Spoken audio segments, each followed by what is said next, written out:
Hello, ladies and gentlemen, and welcome to episode 91 of the Jesus Show.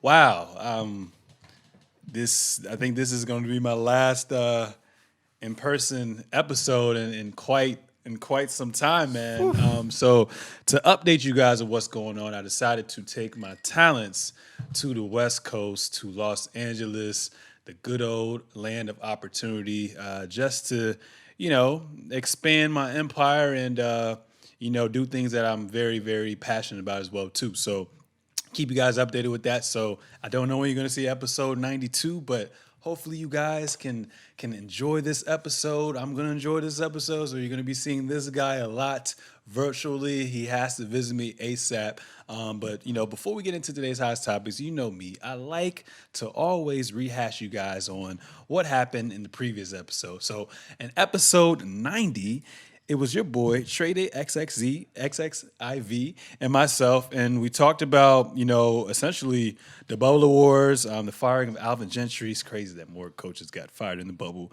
and basically our NBA playoff predictions. So our predictions have been kind of a little up and down, but overall, I've been pretty impressed with what's been going on. So without further ado, ladies and gentlemen, make some noise for my boy, for my co-host, my day one, for that A1, Trey Day XXIV, a.k.a. Trey Fayez. You already know what's going on. It's Trey Day XXIV. First take Trey.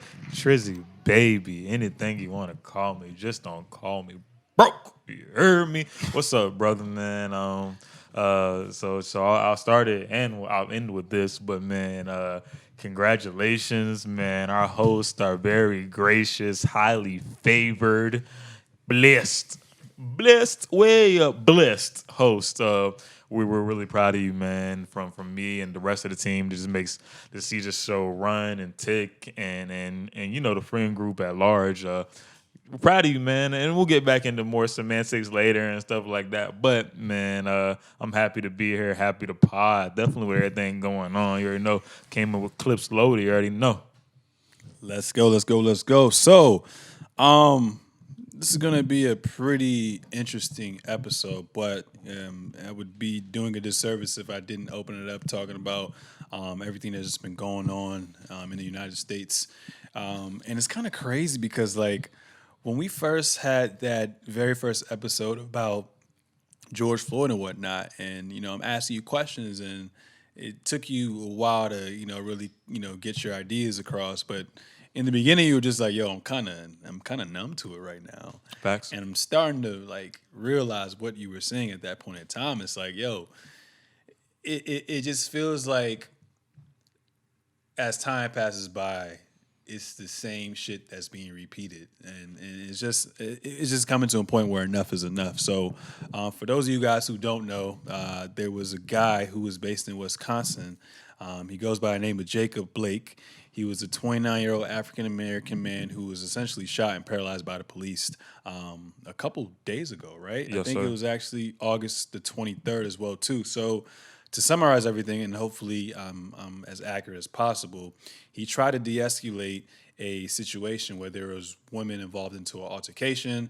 I believe someone had called the hotline, and the police came down there. And they tried to figure out what was going on.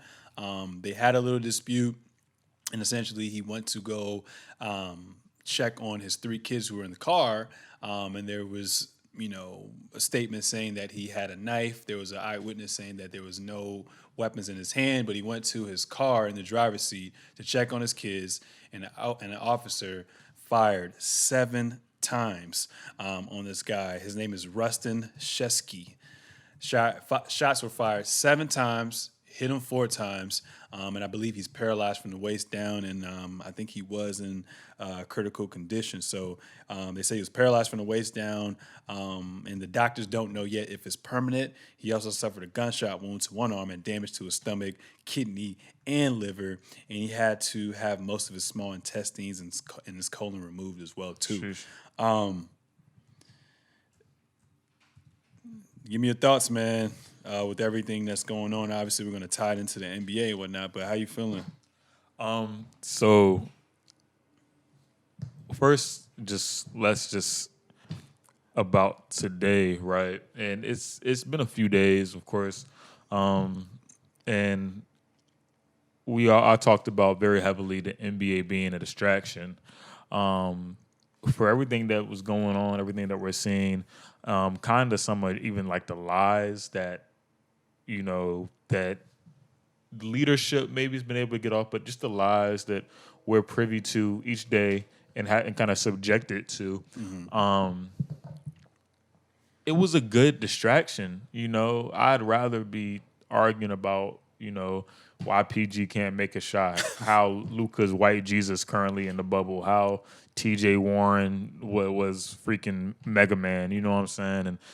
And Dame Dollar and LeBron James getting another win and so on and so forth. But it really, it's a, I was talking to one of my friends today, shout out Mel, how there's levels to being black. and how I felt, because I literally got to my place where I go and didn't want to do anything. I didn't really have the spiritual energy, because from a responsibility standpoint, it's like I have to feel, even if I don't know what to feel, I have to feel, and to not feel over this certain thing.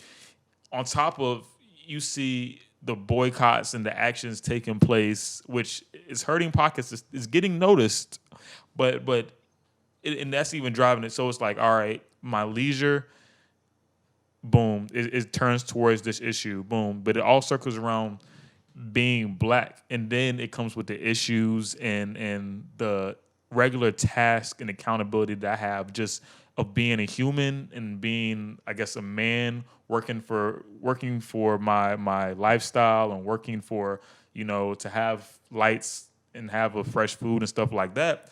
And that all that comes in, and it's draining. It's really, really draining. And then you go from there. For me, then it's like, all right, where's the motivation at?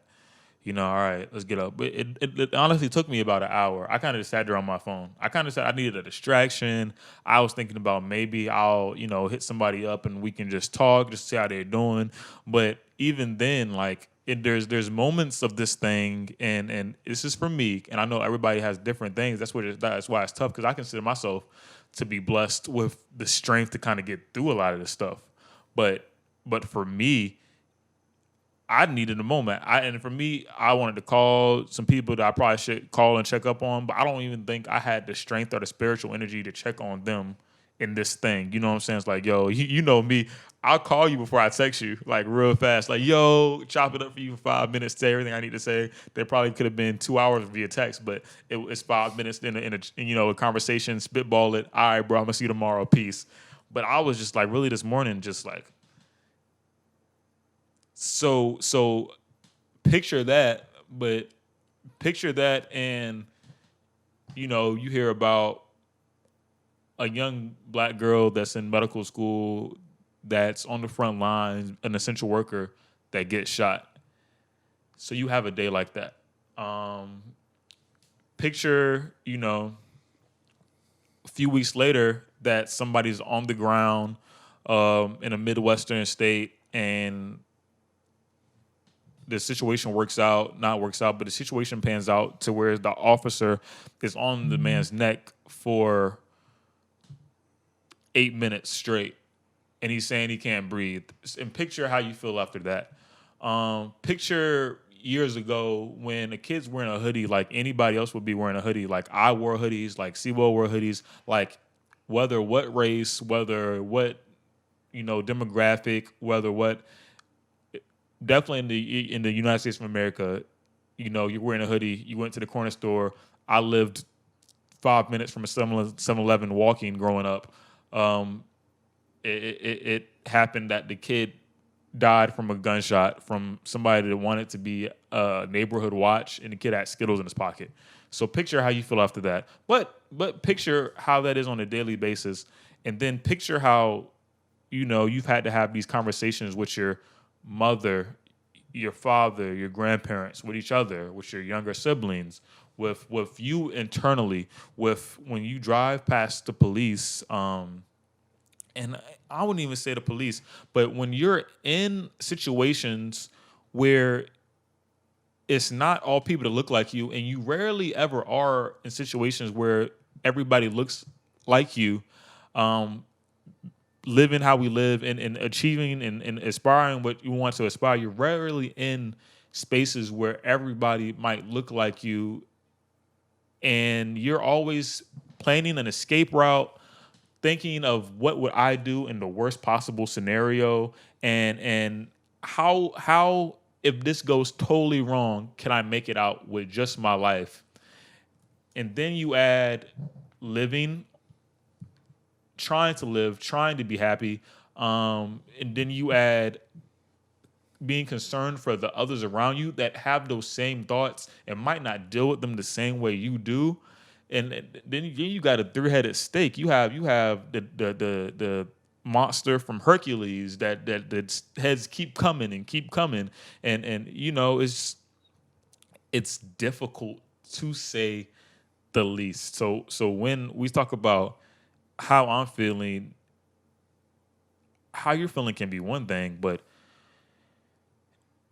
then you reach out and go and try to make a change. You know what I'm saying? You're like, yo, how can I fix this? Then it just becomes a darker issue in that, because it hurts, and we'll get into this soon, but it hurts because it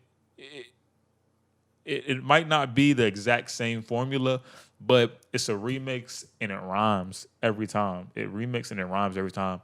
He might not be on his neck, but wow, they found a way to kill her in her house while she was sleeping. Or they found a way when he was going to his car to shoot him 7 times in the back. Or they found a way to you know, kill him when he was in his yard and he was 7 years old, but he looked like a grown man. Or toy gun. Or with a toy gun. So on and so forth. So on and so forth. So on and so forth.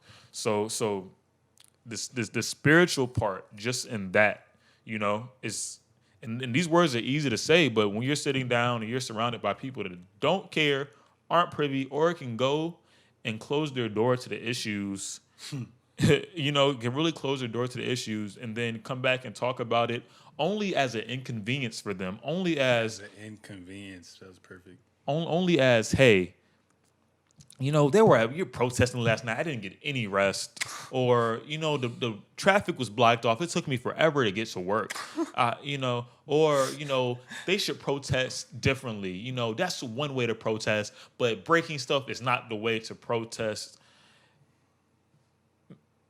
It's an inconvenience for some, you know? So, and I'll ask you how you're feeling, and we'll keep diving into this, but how are you feeling, man? A little numb to it, but at the same time, it's just another lost soldier for no reason. I just feel like hopefully there can be a change at some point, because it's just getting tiring. Like you said, it's taking a toll on us. Like it's like you said, it's kind of by default that we have to go through this and whatnot. But I really think that, you know, we can defund the police and, you know, try to get the bad apples, try to get people who are in position of power out of office, so we can see true change as well too. Because it's just kind of crazy how you have a 17-year-old kid, Kyle Rittenhouse, who basically during these riots that were happening in Kenosha, Wisconsin, he had a fucking assault rifle and he killed 2 people and left a third person seriously injured. Nothing happened to him. I think he actually went home to go sleep peacefully, and the officers came to actually arrest him too. And I saw another video too of another white individual. I can't remember where it was. It just happened to be on social media, where he's picking a fight with this white cop, and while he's picking a fight with him, the cop tries to use a taser. He uses a taser on him, and white dude, I don't know if his adrenaline was Russian, he kind of just said, yo, this doesn't faze me. Then he was kind of, you know, in a physical altercation with him. Yeah. And then he proceeded to go in the cop's car and try to drive off, and didn't end up driving off, and I think he ended up getting like caught up and whatnot. But it's just kind of crazy how these racist cops, these cops who are fearful or haters of, the darker skin tone, black African Americans or whatever, it's crazy how against their own, they'll basically look out for them when they should be looking out for all of us. When you should not necessarily need a weapon to resolve an issue, especially for the most part. There's always multiple cops there together. But it's just kind of crazy how we're being treated. And then what's kind of ticking me off about this as well, too, obviously, I can't relate to it because I'm not a father yet, and hopefully I'm a father in the future. Dude has 2, 3 kids, bruh. Like, he's only 29. Like, imagine, I don't even know how old the kids are, but imagine being those kids and seeing your dad coming to check up on you. You're worried, like, I don't know what's going on. You know what I'm saying? They're not quite there yet. But now they're going to be traumatized forever. And essentially they're picking up sins from their father in a sense as well, too. Oh, yeah. Yeah. And it just sucks because you're altering someone's life as well, too. And you're affecting a lot of people as well. So hopefully, justice, justice prevails and, we see change from it. But at the same time, it's kind of becoming a numb situation to me. But I think change will come as well. Anything else you want to add to it? Yeah. I wanted to and we're gonna get to basketball. Promise you guys that because this is directly related to basketball. This is directly related to all of it. Of course, can't find the words right now, but even like this particular issue, you're asking yourself, what do you do?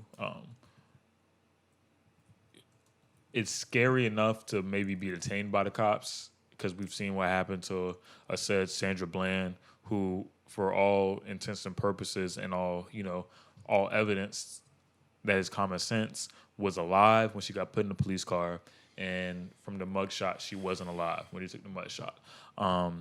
So it's even scary with that. So he's walking away, he's checking on his children, whether the words were exchanged or not. The cop found it safe and found it in his right to shoot the man in the back while he's reaching in his car. Not even reaching the car. He's literally peeking in the car to check on his children. It tells you something about the complex. It tells you something about the structure. It tells you something about what power they believe they have when they put that badge on.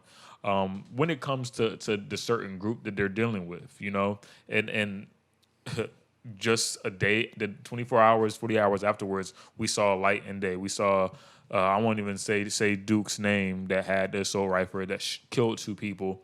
And they let him go home and have a good night's sleep, drink chocolate fucking milk, and get patted on the fucking back by his mom. That his mom drove him from Illinois to Wisconsin,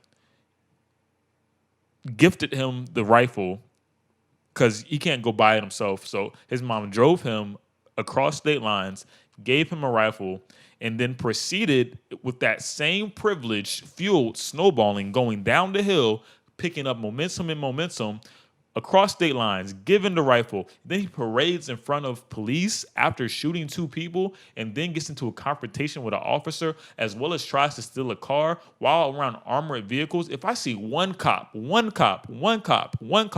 know my life's in jeopardy. He's around armored vehicles, protest, cops that are talking to him. He's in confrontation with a cop. It speaks to the privilege. It speaks to the night and day. If you can't see that there's 2 things going on here, then you're fooling yourself. You're choosing not to believe in it. And honestly, if you can't see that there's 2 things going on here, then you're very much complicit in that. And I'm not saying, oh, you didn't say anything, whatever like that. That's here nor there for me. You can be completely quiet. I understand where your side is. That's cool, whatever, like that. But if you can't see that there's 2 sides, and you don't feel a type of way about it, then that honestly means you're okay with it because it's not affecting you. It's not affecting you, but it affects, like I just went into earlier, it affects us every single day, and and here's my last point, and we'll get into to more basketball stuff. But when it comes to this stuff, and when it comes to solution that you rack your brain with, because nothing's new under the sun. Again, it's remixed. It rhymes. That's all it is. It regurgitates. Time's not linear. It's gonna come back again, come back again, come back again. It's rebirthed each time, and we keep seeing this rebirthed each time within this system. My mind goes to so many things. It mind goes to what is the language that I could speak that would help me communicate better with this system. You know, and I won't go into it here, but it seems that things don't budge unless it's money, unless it's violence. You know, and even then there are people, and constantly, even right now, there are things, there are entities, there are big corporations that would say, yo, let's flip that. You know, oh, they were out there destroying their community, whatever like that. When we know who was destroying the community, when we know who was out here doing what, when, and how. So like I said before, my main thing is organization, leadership, and more than ever, togetherness in that. And I'm not singling out one race or culture or whatever like that. This is a structure. And I truly believe that in a well-oiled system, you can take Sewell out of the system, insert Joe Blow there, and if my system is working to perfection, it's going to work. The system's not broken. The system is working to perfection currently. We have to break it. We have to break it monetarily, through protest, organized, and so on and so forth, and through a lens that the country's never seen before. And I say that into being creative with solutions to these problems, because the system is not working. This system is, you know, so on and so forth. And there's one side that's perpetuating it and saying that it's fine, and saying that it's fear that jobs will be taken. No, because it's out here losing lives every single day, B. Every single day. And it's not good for the mental. It's PTSD to wake up black. You know what I'm saying? It's PTSD to wake up black. It's levels to this stuff, bro. It's real levels to this stuff.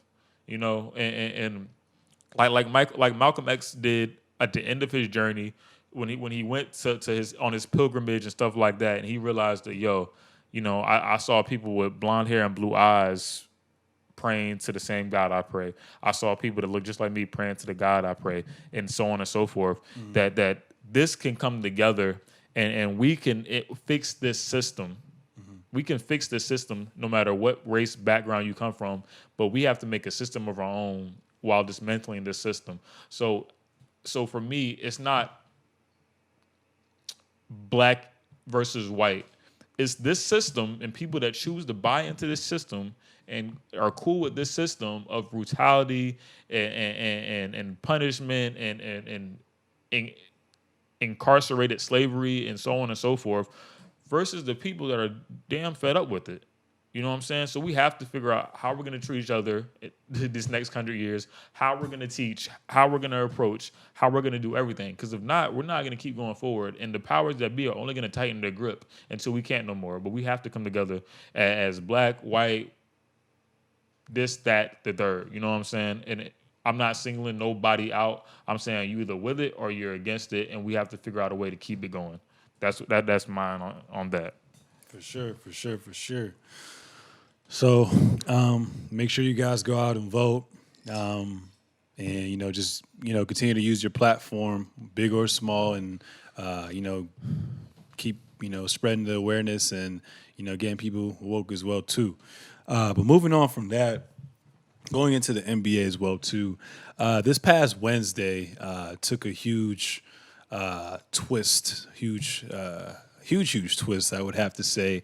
It all started when the Milwaukee Bucks refused to take the court for a playoff game against the Orlando Magic to protest the police shooting of Jacob Blake in Kenosha, Wisconsin. So the league announced the cancellation of all 3 games scheduled for Wednesday as a result, and a meeting of NBA players later Wednesday night cast doubt on whether the postseason would continue at all.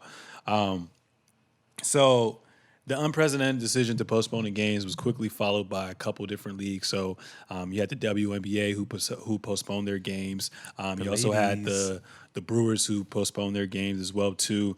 You also had teams like the Cincinnati Reds, the Seattle Mariners, the San Diego Padres, the Los Angeles Dodgers. All of them postponed their games. Even there were some tennis games, that got postponed together. So I love how we showed unity, and I love how we showed that players now have so much more power using their platform, so much more leverage as well too. Sorry, Kyrie. Yeah. Sorry, Kyrie. And we'll talk about that in just a little bit as well too. But yeah, the cancellations underscored an emerging new reality in big time sports in which athletes, like I said before, are increasingly able to express themselves on a racial injustice and other social issues, and leagues are finding ways to accommodate their views, because at first it came from, this is your profession, you stay in this lane, shut up and dribble. Now it's like, no, if Yeah. I'm a fucking U.S. citizen, you know what I'm saying, I have my rights. I'm electing officials to basically align with my thought process and how I want to live and how everyone else should live as well too. Why shouldn't my opinions matter? So use your fucking platform as well too. So there was a lot of tensions. So basically, when the Bucks decided not to play, they were in their locker room for hours, still suited up, basically trying to figure out ways to make some change as well too. Even George Hill came out with a little comment as well too, and he basically said, what did he say? When we take the court and represent Milwaukee and Wisconsin, we are expected to play at a high level, giving maximum effort and hold each other accountable. Then he also said we hold ourselves to that standard, and in this moment we are demanding the same from lawmakers and law enforcement as well. We're calling for justice for Jacob Blake and demand officers be held accountable. For this to occur, it is imperative for the Wisconsin state legislators to reconvene after months of inaction and take up meaningful measures to address issues of the police accountability, brutality, and criminal justice reform as well too. And then after that, like I said, the other teams decided to cancel, and then a majority of the players essentially met up and were kind of discussing what were the next steps they needed to take. So there were some questions on, should we boycott today? Are we going to boycott, tomorrow? Are we going to boycott for a couple more weeks until things can get resolved and we can kind of compromise? Or are we going to continue to play? What's going on? So most of the teams voted. Out of all the teams that are still in the bubble, only the Los Angeles Clippers and the Los Angeles Lakers essentially had a majority vote amongst those two teams on basically shutting everything down as well, too. So it's pretty crazy because fast forward and everything, everyone's just thinking like, what's going to happen? What's going on? Yada, yada, yada. Later came today. Well, they had a meeting again at 11 o'clock today. Obviously, they had a lot of talks with owners and people who are in those positions of power, and they're going to continue to start playing. I think as is going to be as early as either tomorrow or Saturday as well too.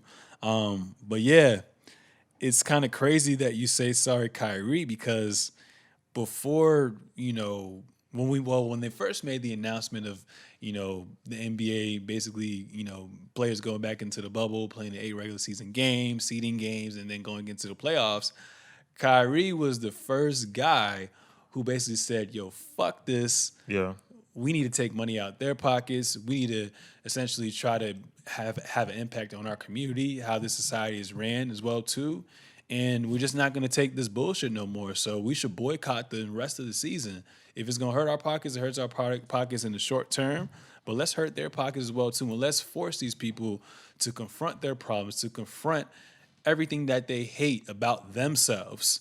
You know what I'm saying? And really sit down and have this conversation, this open dialogue on, there's actually a problem going on. And it's crazy how whenever Kyrie is in the news, they try to vilify this person, try to demonize this individual. He's the disruptor as well too. What are your thoughts on, everything going on, and at the same time, like, we should be praising Kyrie? You know what I'm saying? Yeah. I'm not a Muslim, but shout out to our Muslim brothers and sisters and everybody that supports us from there.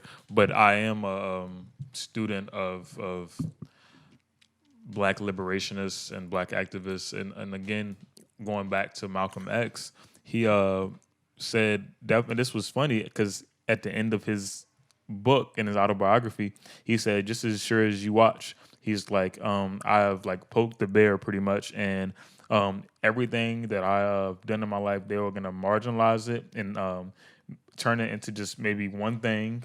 They're not gonna talk about everything that I did. They're gonna make me very one dimensional, and the media will seek to destroy me and everything that I've done, and they won't talk about me in any good light, maybe other than maybe one thing.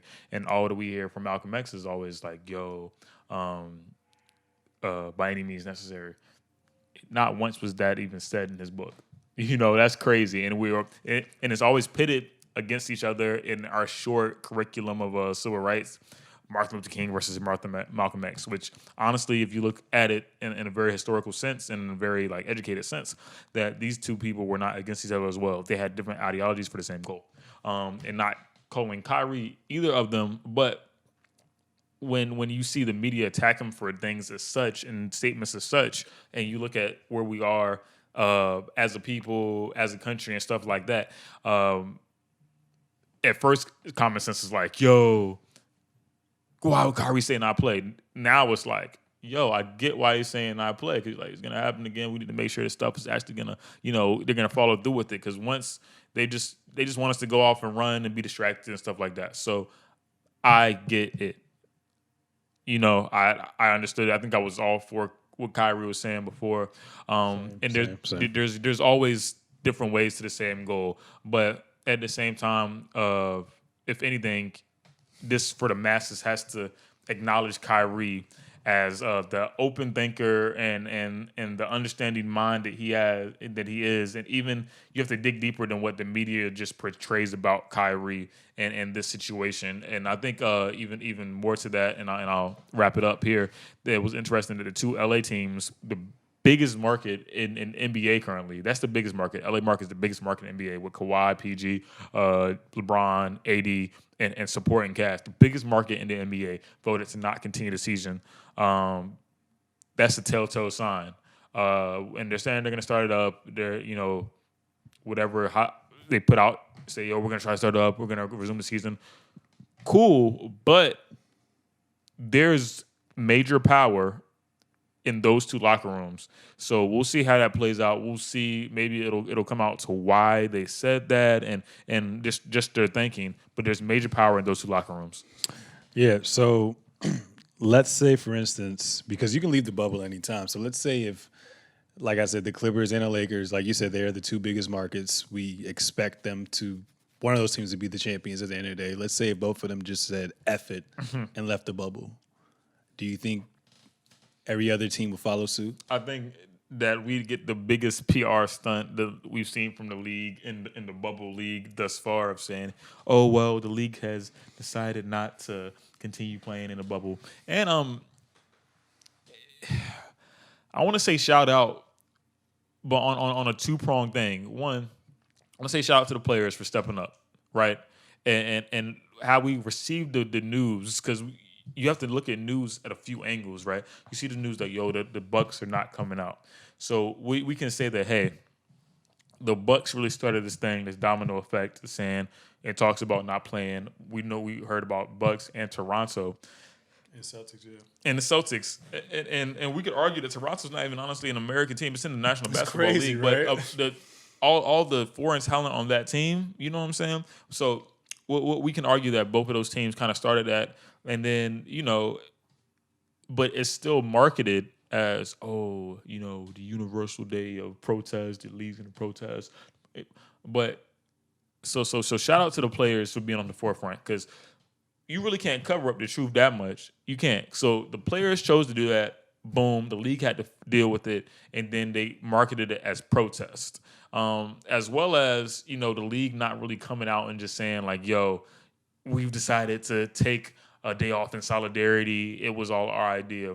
So there's a balance there. The league's still trying to make their money and appease all their fans, because there's fans on the other side that just want them to shut up and play basketball that they're kind of trying to appease. But there's also the players that they understand have the most power. So we saw a kind of meeting in the middle from a media standpoint right there. And Lord, I really forgot which basket I was shooting at. But But shout out to those players. Shout out to those players. Big market. We even say like, oh, Udonis Haslam says the season can't continue. Okay, I'm back where I'm at. The season can't continue if they don't play. And honestly, I don't see that happening. Because the story, the narrative's too big, and you don't have. I'm not watching. I'm not watching. You lose. I dare to say half, if not 65, 75% of your viewers just like that. Because you know how much. If you ever looked at one of those maps, like teams and like fans and stuff like that. I mean, the Clippers are not super super huge, but Lakers are everywhere. Lakers, I think, have like last chart I saw like VA was like Lakers fans. You know what I'm saying? So if that doesn't happen, they're doing their quickest wrap up job to go and fight for justice. The league is. I think they're gonna try to get the people that killed Breonna Taylor in jail, just get these people in jail so they can start making money again. I think that's what would happen somehow, some way. So that is what it is for me. It's crazy because like I'm all for the movement. Yeah. At the end of the day, I'm always going to be for the people, for my people, for our people. Yeah. But it was crazy because there was a selfish part of me, just from a fan standpoint, that we just wanted to see it continue. Play ball. Yeah. No. I'm like, damn, like what am I going to do at this time? Like what the hell's going on? Because I can group certain things. Like I can still support what's going on. Yeah, I can compartmentalize. I can still compartmentalize all these things, you know what I'm saying, to get things done, but the mass can't for some reason. Yeah. So there was part of me that was being selfish, but at the end of the day, I was like, yo, y'all with it? I'm with it. We cool with it. Like, whatever y'all gonna do, like, we all gonna follow suit as well, too. So that was crazy. I guess my next question for you is like, I mean, what happens from here? Like, what do you think happens from here? I think so. The timetable is very important when looking at these kind of issues, because from a PR standpoint, friendly PR major here. Shout out to the Robertson School. He taught me a little something, even though I was half asleep or either on my phone after class. But we're not going to talk about that.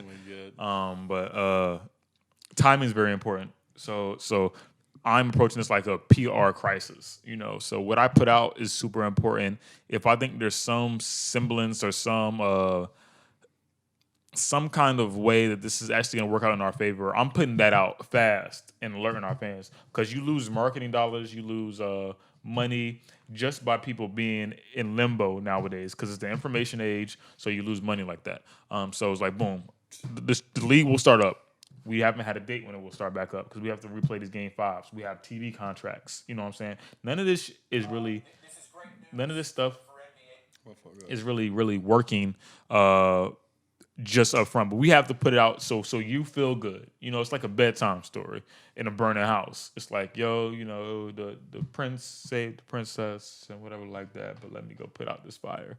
Because so the front superficial vocal promises are said, but then it takes a whole team, and sorry if I got away from the mic, but it takes a whole team of people, and I don't even say a whole team, it takes thousands, millions of dollars to go fix that issue that I just promised you that we were going to fix. So looking at it, the NBA must be 50%, a little bit over 50% confident that they can bring the league back. But with the headlines that keep coming out, oh, there's going to be more meetings. If you're confident that the NBA is going to come back, the headlines of more meetings is important when it comes to the people that are following this, social justice stuff. But we know there's a big part of the league viewers that don't care. They just want to watch basketball.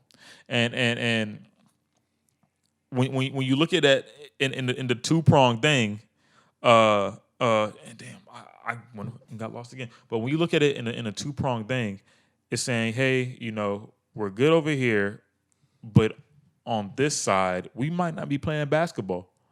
We really might not be playing basketball because we having meetings and meetings. That means somebody's not happy. That means a perennial power is not happy. When you see, again, the biggest headline I saw was the Lakers and the Clippers chose not to continue playing. Those two teams go home. It's a freaking problem. So, and you have Doc Rivers on your perennial team, and I can just see if the Clippers don't play, I don't see LeBron playing. I think they're the only team that can really push his hand because it's not legitimate if the Clippers don't play. It's not legitimate. It was an asterisk at this point. With everything going on, it's an asterisk. But with the Clippers not playing, it's like, yo, let's pack it up. Like, I'll go fight for change, and I'll be even more of a superstar.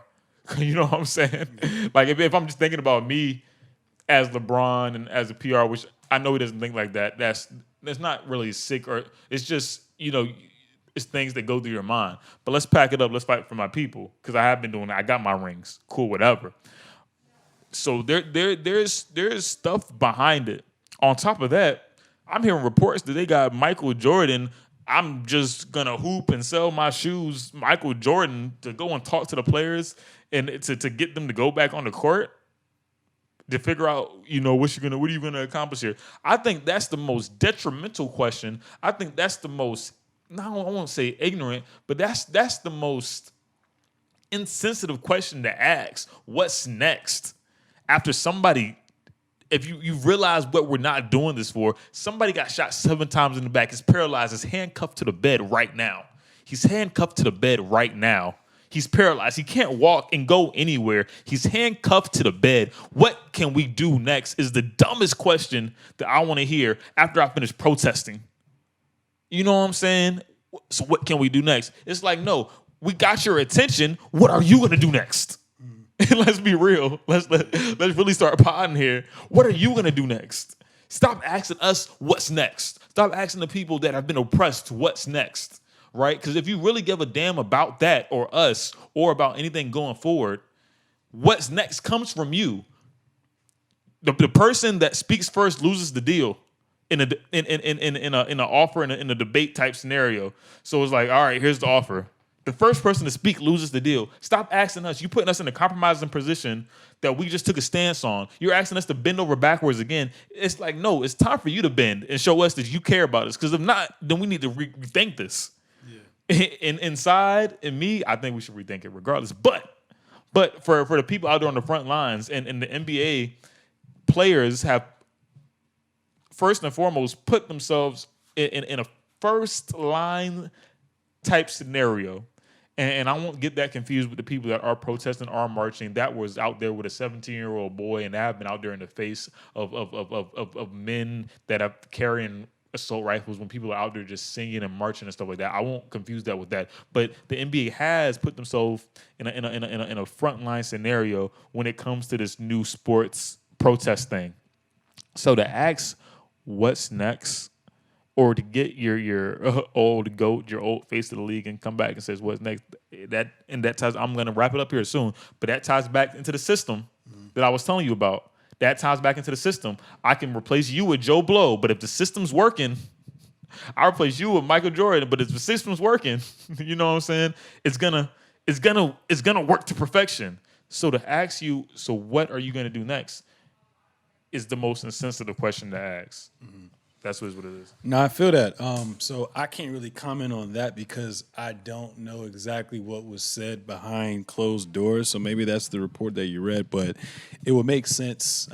But anybody, whether it be Michael or anybody, but it was said that Michael did speak. Yeah. So I'm not putting words in anybody's mouth. So I mean, it makes sense why he would speak. One, he's I think the only black majority owner. Mm-hmm. So if there's one way to get to the other owners, I think you would use Michael Jordan as your platform. Obviously, he had a communication with Russell Westbrook and Chris Paul.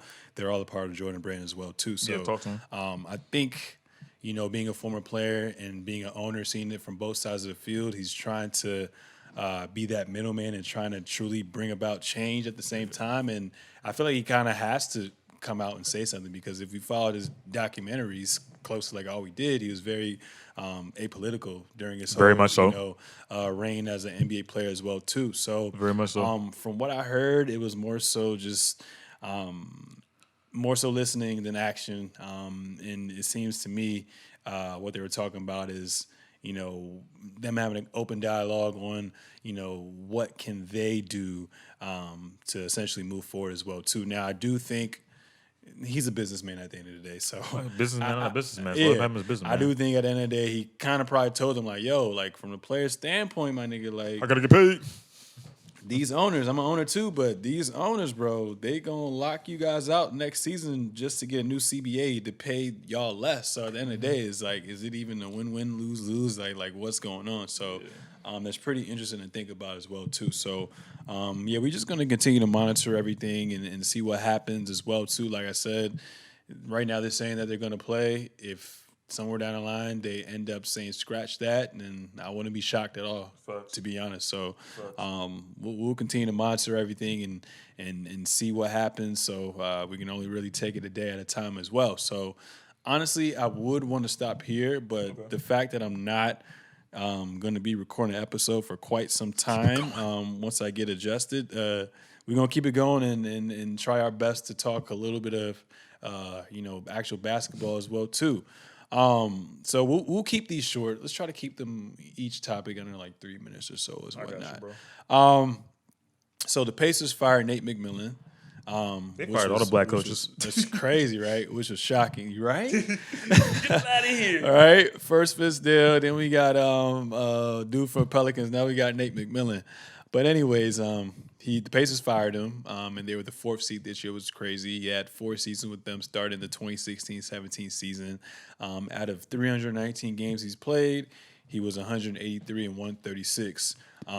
And it's just crazy how he got fired because, and it's crazy, I always repeat myself every single episode, you're putting this individual in a disadvantage because he's already in a small market, right? So we always talk about this, summarize it with small markets. You can't attract those marquee free agents like that. You have to literally strategically build from the draft, and people from the top down have to all come to an agreement on how they want to move forward with everything, how to shape that roster, how to develop these players into, a good product at the end of the day. It's a business at the end of the day as well too. So for him to be dealt these cards, it's kind of a shame how you have a winning record and, you fire someone because they get swept. But every year you guys have made the playoffs. Every year you guys have made incremental tweaks, incremental whatever to get a little bit better, and then you get fired because when you think about it, like this year, like I don't understand why you would fire him. Victor Oladipo had that gruesome injury, came back. You can clearly tell by every game he plays, he's not 100%. Yeah. Their all-star, their only all-star this year, Sabonis, had plantar fasciitis. He wasn't able to play as well, too.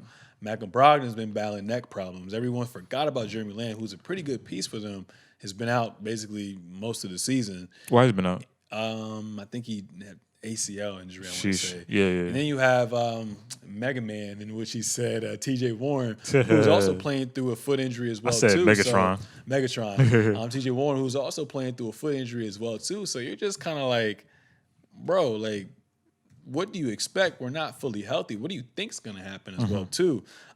So if you had to summarize it in 30 seconds to a minute, what are your thoughts on all this and what happens from here? I think for somebody that has reached the ceiling or smashed through the ceiling for every expectation you have for him with the roster that he's had for his teams, it's kind of disappointing to see him fired. Definitely in a year like this, playing the team that he played.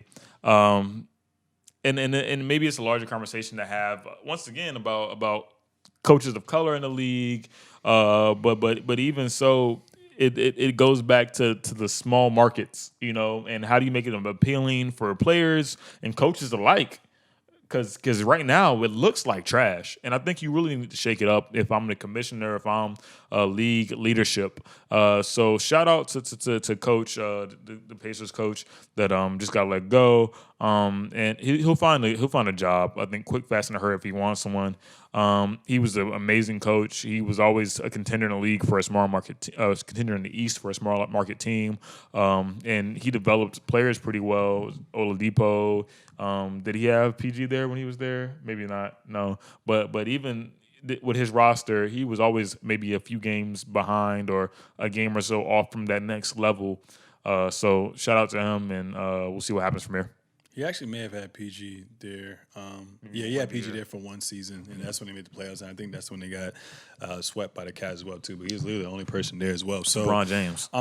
I like him. I think he owes it to himself to when he gets a new coaching job to be able to be around all-star / superstar, tier players. So when I think of places he can go to, I know they were talking about Greg Popovich's rumors to go from the Spurs over to Brooklyn. I would love him in Brooklyn, as well too.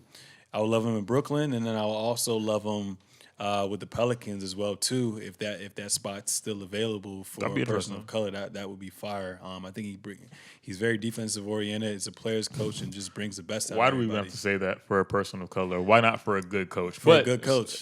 Yeah, I digress. Yeah, I mean, the percentages, man. We need more black guys. You know the stats. You know the stats, man.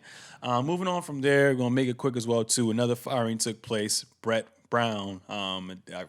Honestly, I'm not shocked. I was kind of waiting on this as well, too.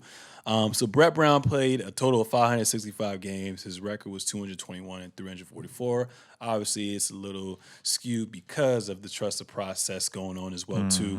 But once Ben Simmons got drafted and Joel Embiid was fully healthy, we kind of got to see, his ceiling and whatnot. So they ended up making 3 playoff appearances. Obviously, the first time Ben Simmons as a rookie and Joel Embiid as a young vet made the playoffs. They lost to the Celtics in the second round in 5 games, so 4-1.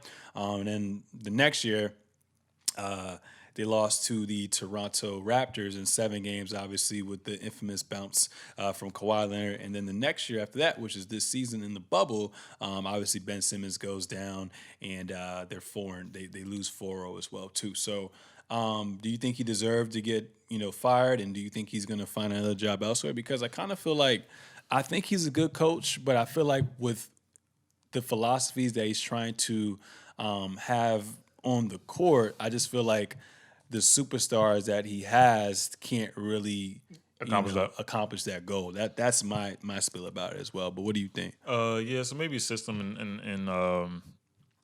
and the system and not being a well-oiled system, and personnel. This goals of the system and goals of the personnel maybe didn't match up.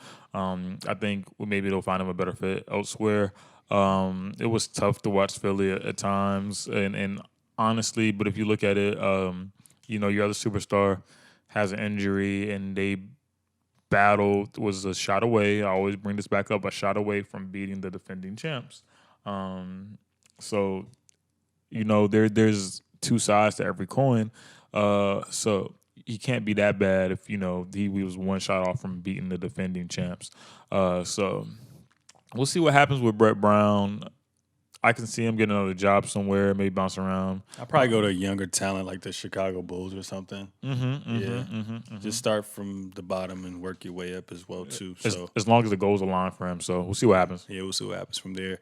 So obviously we had, a couple of, different takes on the first round as well, too. So I'm trying to pull up our predictions that we had from last week. I kind of wish that I just had that written down or whatnot. Yeah. My predictions were fucked. My shits were fucked too. We were just bad. Excuse my language. Sorry, I think. guys. I mean, this is an experimentative. Or I don't even know how to say that right. This is just a year of experiments. Yeah. Because they're in the bubble, so we kind of take for granted the circumstances that they're in. So it's going to be kind of. It's. I'm not shocked that we're a little off as well too. I don't know where it was, but okay. So we said Bucks versus Magic. Obviously the Bucks are going to be the favorites. We said Bucks in 4 essentially. Magic kind of got them the first game, and then the Bucks picked it back up and won 3 straight. So I expect them to close it out. I think you said Raptors in 4, right? Yeah. You may have said Raptors in 4. Maybe you said Raptors in 4. Well, who are Raptors playing again? Sorry. The Nets. Raptors versus the next. Yeah, I said a sweep for that one. I think you said sweep, and I think I said 6 at first, and then I think I went back to saying 5. Yeah. That's what I said. Then. Okay. You said 4. I said 5. He was right. And then we said the Celtics versus 76ers. We try to give Joel Embiid the benefit of doubt and how they had size to go up against the Celtics, that we said that he can win at least 2 games. That was wrong. I feel like when you're a big, you really need that guard or that 2-way wing player who can create for others and also set you up and put you in position to do well to get you those wins. I don't think bigs can do it on their own. So side question one more time. Like we talked about last week, would you keep in a new direction for Philly? Would you keep Joel or Ben? Well, Elton Brand, the GM, said that they're not going to keep break them up right now. But people can be pillow talking and saying one thing to their boys and whatnot. So I really don't know. But to go back from what you said last week, you probably keep Ben Simmons. Yeah. And then you just surround him with shooters, a slight, two-way players and shooters, and kind of mold them kind of like the Milwaukee Bucks and hope that he can get out of his head and shoot the ball. Pacers and Heat, you said 7. I remember I said 5. That didn't work out. I just knew, like, once I saw them play against each other, Jimmy Butler go up against T.J. Warren, and the fact that Victor Oladipo isn't up there, Sabonis gone. And with the NBA, what I've seen is once players and teams start to catch a rhythm, there's really no going down from that. Facts. In the bubble at that. Yeah, in the bubble at that. I just felt like the Heat were the superior team. And Jimmy Butler just has this weird type of effect on people, and it's starting to work as well. Bro. Yeah, they were just a better team in all aspects. So I expected nothing less than that. Then the West, we still got these matchups going on right now. The Clippers, obviously, we had the whole pandemic BS going on. I was so angry with this guy, but he ended up saying that, he had mental health issues that he was battling a little bit of depression, and kind of just bought into the whole social media hype as well, too. So he was able to visit a team psychiatrist, talk to his coach, talk to his team, talk to his immediate family, and he was able to ball out. Obviously, Luka's having a little bit of ankle injuries. Porzingis, we don't know when he's going to be back. Luckily, bittersweet that, we had this little 2-day stint for players to rest and just take their mind off of things as well, too. So hopefully he can come back as well. But, right now the Clippers are up 3-2, and I look for them to close out next game. Denver, Utah, I'm more so surprised with that.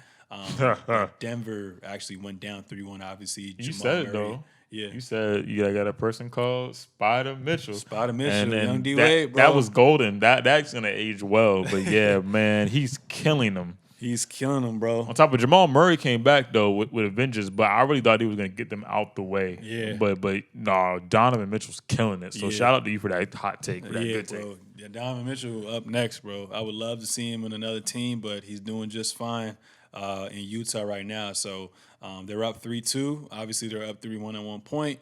It's rare when people come back from 3-1 deficits, but as of late, these past couple of years, we've seen it before. Yeah. With the Clippers losing to Houston, with the Golden State Warriors upsetting the Thunder, and then obviously the Cavs upsetting the Warriors as well, too. So anything is possible. Yeah. But if there's any team to come back from a 3-1 deficit right now, all these teams remaining, I would have to put my money on Denver. Yeah. But looking at Denver, it just seems like with those two starters, Will Barton and Gary Harris, they're definitely missing that defensive presence from the wing as well, too. So I look for Utah to close it out. OKC Houston, I'm assuming Russell Westbrook's going to come back as 2-2 right now. If Westbrook can play at least 90%, I have Houston winning the next two because it's kind of hard to game plan for him, especially when you've been only game planning for a James Harden-led team as well. So as good as OKC is, as good as they match up with them, I think Westbrook is the key to moving forward. And obviously with the Lakers-Blazers, we were kind of wilding. We kind of bought into the hype. We knew that the Lakers are going to win, but we said 7. Team. I think we said 6 or 7. I said 6. I think I gave him like 6. You said 6 as well too. So obviously Dame is banged up. He has not only a dislocated index finger, he also has a knee issue. So Dame's going to the crib. He already left the bubble. So I look for the Lakers to rout them and. Maybe next year, Blazers. Maybe next year. But to end all things, these games are playing out right now. So I guess from the East, we pretty much is a foregone conclusion that the Bucks are going to be playing the Miami Heat. Who do you have and why? I'm going to have the Heat in the upset because of experience and coaching. I was going to get into Eric Spoelstra rant before, but he's been there like damn near a fucking decade. Like. He's GOAT level coaching. You said 4 years? 4 straight finals appearances. Oh yeah. He's GOAT level coaching. So I'm gonna bet on him. I think the Greek Freak will have something to say about it as well. But I'm just gonna go with the upset. This is a hot take, so I'm gonna go with the upset. So Yeah. I mean, I wanted to go more dead to buy as well too, but let me let you guys on a little insight. My battery's getting a little low. I forgot to charge it, so we're gonna make this a little quicker. Won't do it again, I promise. I mean, just looking at it, if there's any team to match up well against the Bucks, it would be the Miami Heat as well too. I love Jimmy Butler. I love Eric Spoelstra as a coach. I think they have the coaching. I think they have a check mark on coaching. Obviously, the Bucks have the check mark on the superstar, and I think the Heat have the check mark on the depth. They have experience, he claims. I mean, Jay Crowder's been there, Iguodala's been there, Olynyk's been there. I mean, a good amount of them have actually been there. But the Bucks, you can argue they've been playoff tested as well too. They've been there the past couple of years, and last year got to the Eastern Conference Finals. Was literally 2 wins away from getting to the finals. But I mean, there's a reason why Giannis is the Defensive Player of the Year and looking like he's about to be the reigning MVP, and he has something to prove. And I feel like that Toronto Raptors series last year really helped, build him back up to be the player he is now. So I have it going 7 games in the bubble, and I have the Bucks winning that joint. Okay. So. And then the last but not least, we have the Celtics versus the Raptors, which I think out of all series, like even in the West for the second round, whenever we get there, that's going to be the best series. Who you got and why? Of course, I think we'll go. Granted now, I don't mean to alter your thought process, but it's fresh cut Tatum out here. Shut up. Unless the Celtics somehow get like some crazy rhythm, and they have rhythm right now. I think they have the best closer in the series in Kemba Walker. You're gonna get the ball. I thought you were gonna say Tatum, but yeah, you're right. The best closer. Yeah, closer. Yes. I can see them going to 6 or 7 games. Celtics. And I want to say Toronto, but I'm gonna go Celtics with the youth, the punch they could pack, and I might eat this take later on because if they continue, we might see that Toronto gets them about the way because of the experience, the defending champs. I shouldn't be saying this, but I'm gonna go with the upset again. So hot takes. And how many games? 6 or 7. 6. Which one? 6 or 7? Pick one.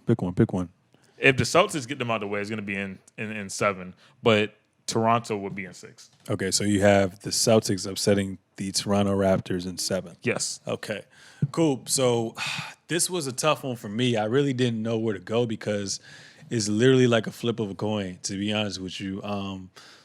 Both great coaches, both great form of star power as well. Obviously, the star power more so leans on Jason Tatum, Jaylen Brown, and Kemba Walker as well, too. But I really think that Gordon Hayward will hurt them a little bit. Him not being able to, play because he has that ankle sprain as well. But I think Nick Nurse is actually a better coach than Brad Stevens. And I feel like, based on what you said, the championship DNA that they have, the confidence that they have, they've been the best team in the bubble since the NBA restarted. I think that all those aspects will fuel them to get a championship. But I think one of the biggest things that we have to look out for is now that Gordon Hayward isn't in the bubble right now, you got Marcus Smart on Fred VanVleet.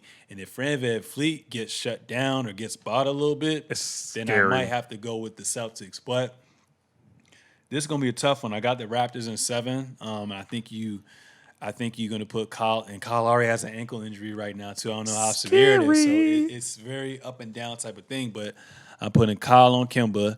I'm putting Fred VanVleet on Marcus Smart.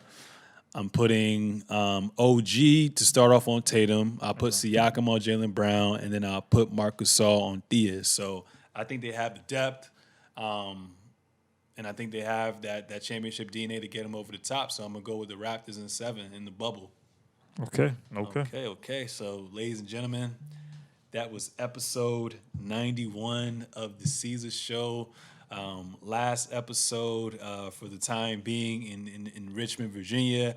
It's been a blessing. This is where the journey started, and the journey is going to continue, just in a different location as well too. So I hope you guys really enjoyed this episode from a social standpoint, and then obviously from a basketball standpoint as well too. I hope that we always continue to give you guys much needed content.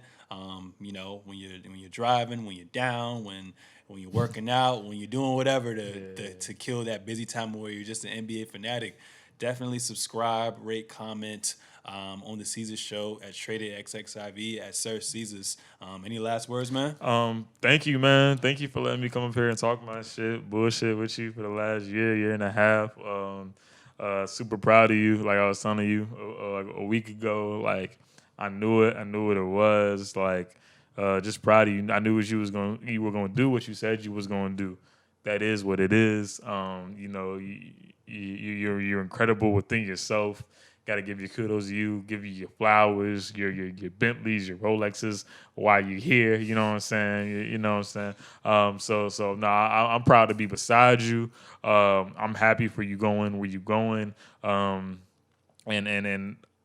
I'm gonna support. The support system is gonna be here no matter what. I'll be there virtually, stuff like that, man. But as you continue to chase your dreams and dream eyes wide open, man, and only turn to inspire the next man and the next kid that is 9, 10 years old to do what they're doing and stuff like that.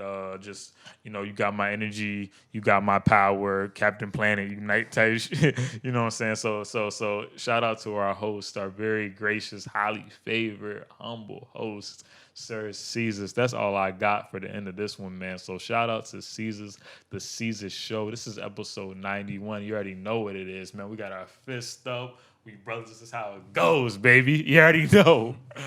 And on that note, we are out.